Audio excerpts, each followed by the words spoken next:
Une méditation tirée du livre Maranatha, le Seigneur vient d'Ellen White. 28 avril. Un zèle sans intelligence. Je leur rends témoignage qu'ils ont du zèle pour Dieu, mais sans intelligence. Romains 10, verset 2. Il existe un zèle bruyant, sans but déterminé, qui ne procède pas de la connaissance, qui est aveugle et n'aboutit qu'à la destruction. Ce n'est pas un zèle chrétien. Le vrai zèle émane de nos principes et n'est pas intermittent. Il est profond et puissant, engageant l'être tout entier, éveillant le sens moral.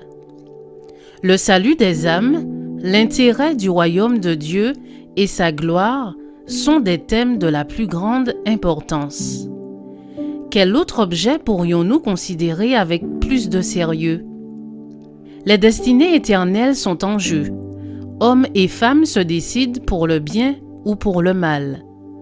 Le zèle chrétien ne consiste pas seulement en paroles, mais en sentiments et en actes vigoureux et efficaces.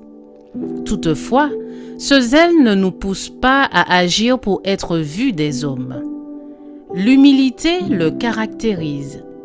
Il nous incite à prier avec ferveur et avec humilité et à être fidèles dans l'accomplissement de nos devoirs domestiques. L'amabilité, l'amour, la bienveillance et la compassion manifestées au sein de la famille qui sont toujours les fruits d'un zèle chrétien. Combien peu de chrétiens comprennent la valeur des âmes? Combien peu sont disposés à se sacrifier pour en amener d'autres à la connaissance du Christ? On parle beaucoup de l'amour qu'on a pour les âmes qui périssent, mais en parler coûte peu.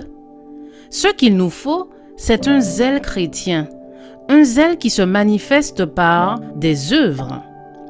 Chacun doit travailler à sa propre conversion, afin que, possédant Jésus dans son cœur, il confesse son nom autour de lui. Si nous avons le Christ en nous, nous ne pourrons pas plus nous empêcher de le confesser que les chutes du Niagara ne pourraient s'empêcher de couler.